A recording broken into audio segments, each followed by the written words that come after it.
granniopteryx, granniopteryx. She knows the truth, she's linking every link.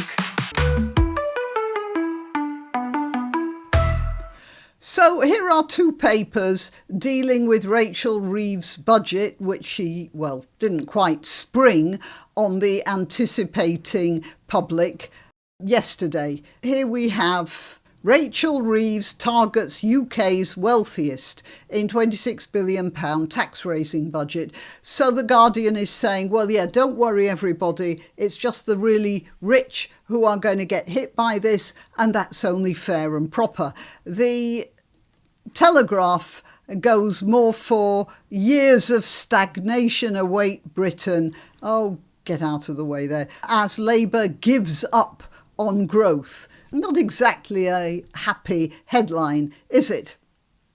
I'm Granniopteryx. Please like this video, please share it.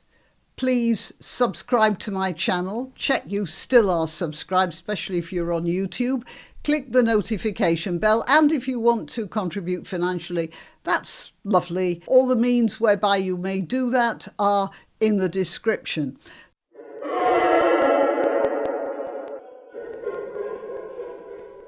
So I'm not an economist. All I can do is just outline for you what the various papers say.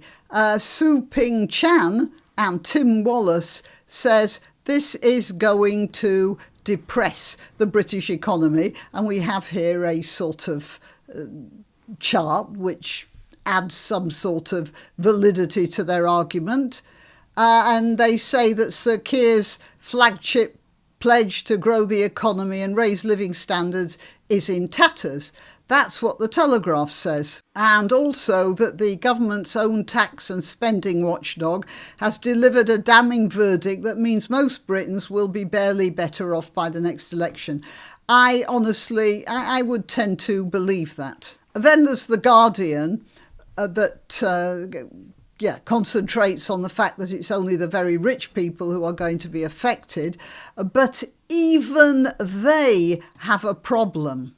They say that Reeves's tax-raising budget is crash landing on an economy that is struggling for growth. And this is their economics editor. So even The Guardian is, well, you can see The Guardian's attitude by the picture they put there of Rachel Reeves. Not very flattering, is it? Makes her look a bit vindictive and bad-tempered.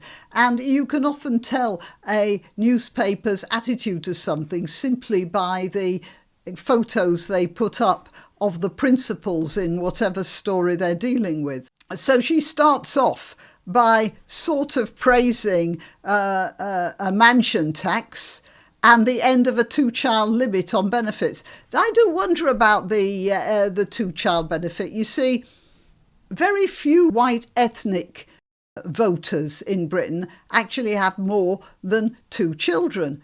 Some of them do, but not many.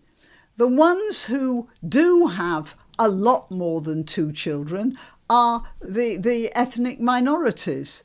And I'm just wondering whether the end to the two-child limit on benefits might have something to do with Labour's reliance on the vote of certain ethnic minorities. And of course, all the taxpayers are paying for this. However, the road to this tax and spend Labour budget, I want to get rid of that. Good. However, the road to this tax and spend Labour budget has been paved with missteps and U-turns played out against the backdrop of skittish bond markets, plunging polls and leadership plotting. What the economics editor, what's she called? Heather Stewart. How very Scottish. What the economics editor is saying is that the government really doesn't appear to know what it's doing. But this being The Guardian, she isn't actually coming out with it.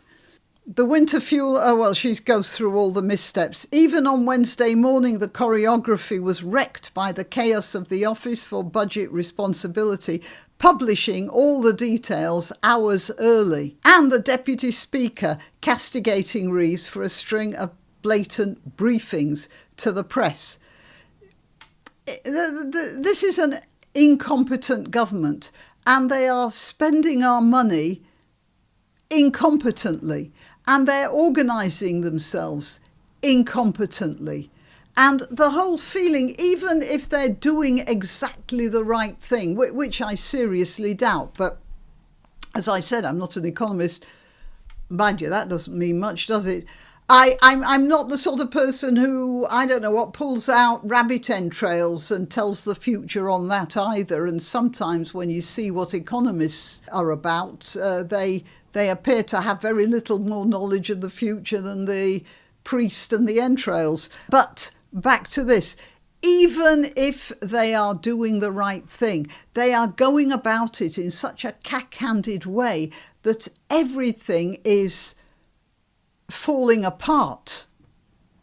And the fact that there was a leak before the actual budget speech, so a lot of people could immediately take advantage of whatever you take advantage of from such an early warning, and they could do that because of the leaking.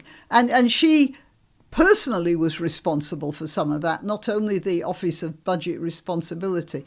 But this is what I want to point out straight away, which the Guardian hasn't done, but it will happen. Rachel Reeves targets UK's wealthiest into a £6 billion tax-raising budget. Well, yeah, and there you have the whole problem. Because when you are the UK's wealthiest, you have the ability to move. So you can go for the farmers, you can tax them to the very last grain of wheat in their barn. They can't go anywhere. But the wealthiest, we're talking here about the financial movers and shakers, even the owners of huge factories, they'll just move out the country. They'll just go. They already have enough fancy accountants to shield themselves against various sorts of tax raids to start with. But anyone who remembers the 70s, when this was going on in the 70s, the Rolling Stones, one of the big earners in the pop market at the time, they lived in Switzerland. Michael Caine moved to California. I mean, all the people who have that sort of movable talent, movable resources, both in talent and money, they'll just go. They'll find somewhere else. And that's the problem. Saying that Rachel Reeves targets the wealthiest, as if that won't affect us all. Yes, it will. The wealthiest will simply up sticks and move. And they'll just wait this out until this government finally collapses and another government comes in and hopefully gets rid of some of these taxes. And that's where our country goes down the tubes. That's the problem. I don't know if we can survive another 4 years of this. Okay, till next time. You can help my channel by subscribing and clicking the notification bell. That's quite important. And by sharing if you're so inclined. Links to my other channels and to donation methods are in the description. But the best way you can help is simply by clicking like and notify. Thank you.